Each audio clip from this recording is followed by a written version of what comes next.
እስኪ አንድ የሆነ ሀሳብ መናገር ፈለኩና ምንድነው ሶሻል ሚዲያ ላይ ብዙ የምናያቸው የምንሰማቸው ነገሮች አሉ።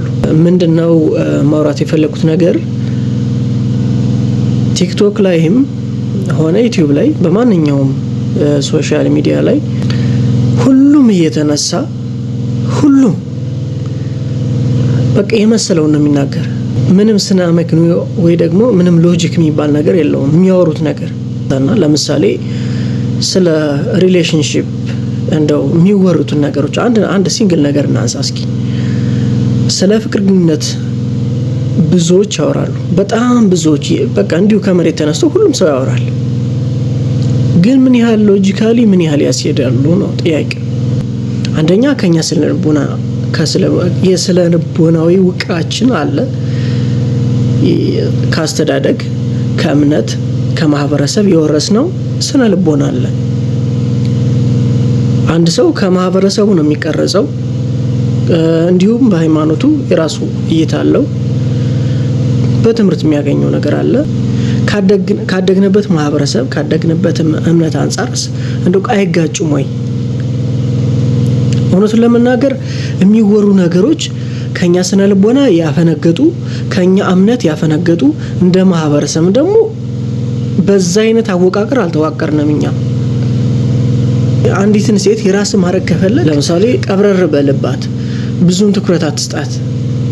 እንዴ በመሰረቱ ፍቅር በኳልኩሌሽን አይደለም የሚሆነው። ሂሳብ ሰርተህ በዚህ አውጥቼ ይሄን አውርጄ ይሄን ቀንሼ ምናምን ይሄን ደምሬ ምናምን እንደዛ አይደለም።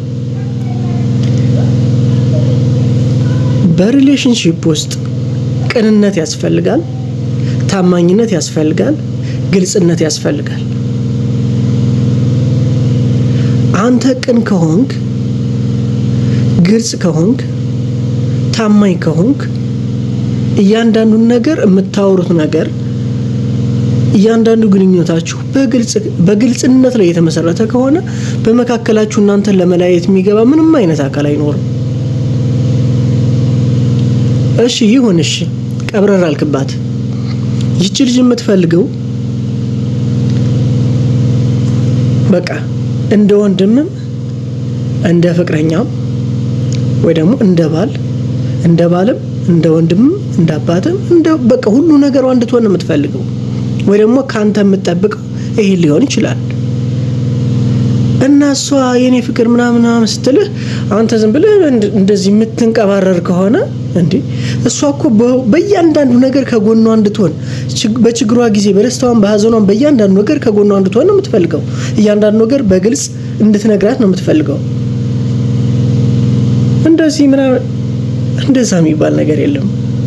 እውነት ወንዶችም ሴቶችም በእንደዚህ አይነት በጣም ጥቃቅን ነገሮች አትሸወዱ። ለምሳሌ አንቺን የሚያፈቅርሽ ልጅ በእያንዳንዱ ነገር አጠገቡ እንድትሆኝ፣ እንድታመካክሪው፣ እንድታናግሪው በሁሉም ነገር ከጎኑ እንድትሆኝ ነው የሚጠብቀው አይደል?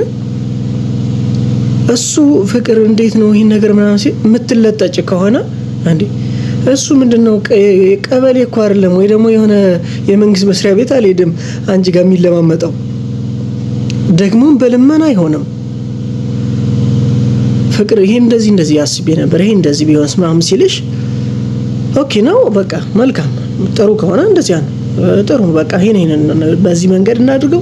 እኔ ደግሞ ያሰብኩት በዚህ ነው፣ አንተም ትክክል ነህ፣ ግን በዚህኛው ቢሆን የተሻለ ነው ብለሽ ያንቺን ሐሳብ ደግሞ መስጠት እንጂ የተሻለውን ሐሳብ በጋራ ጨምቃችሁ ማውጣትና ለመስማማት መሞከር እንጂ እሱ የሆነ ነገር እየተናገረ አንቺ የምትንቀባረር ከሆነ አንተ የሆነ ነገር እየተናገር ከሆነ እሷ የምትንቀባረር ከሆነ እንዴ እነዚህ ሰዎች እያጣሏችሁ ወይስ እያስማማችሁ ነው?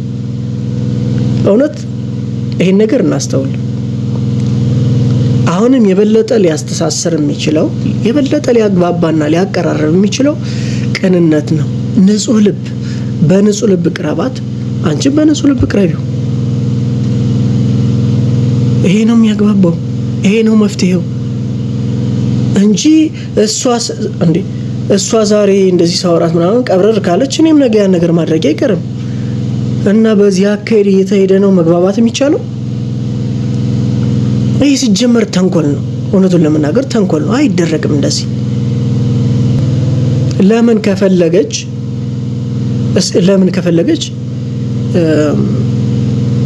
በግልጽ በቅንነት በመልካምነት ቀርቢያት ለምን ነገ አትሄድም ከፈለገች እንጂ እያስመሰልኩ ሂሳብ እየሰራው እንደዚህ ካልኩሌሽን ሰርች ምናምን እንደዛ የሚባል ነገር የለም። ፍጹም ቅን ሁኑ፣ ፍጹም መልካም ሁኑ። ከሄደ ይሄድ፣ ከሄደች ትሄድ እንጂ እያስመሰላችሁ ለመኖር የሚመክሯችሁን ነገር በፍጹም አታድርጉት። ይሄ እንደኛ ማህበረሰብ ተቀባይነት ያለው ነገር አይደለም እና ይሄን ለማለት ፈልጌ ነው። እሺ ቀጣይ እንመለስበታለን። ለዛሬ እንዳይበዛ ከዚህ እናቁም። ሀሳብ ካላችሁ አስተያየት ካላችሁ ማንኛውንም አስተያየት ጻፉልኝ፣ አነባዋለሁ። መልካም ጊዜ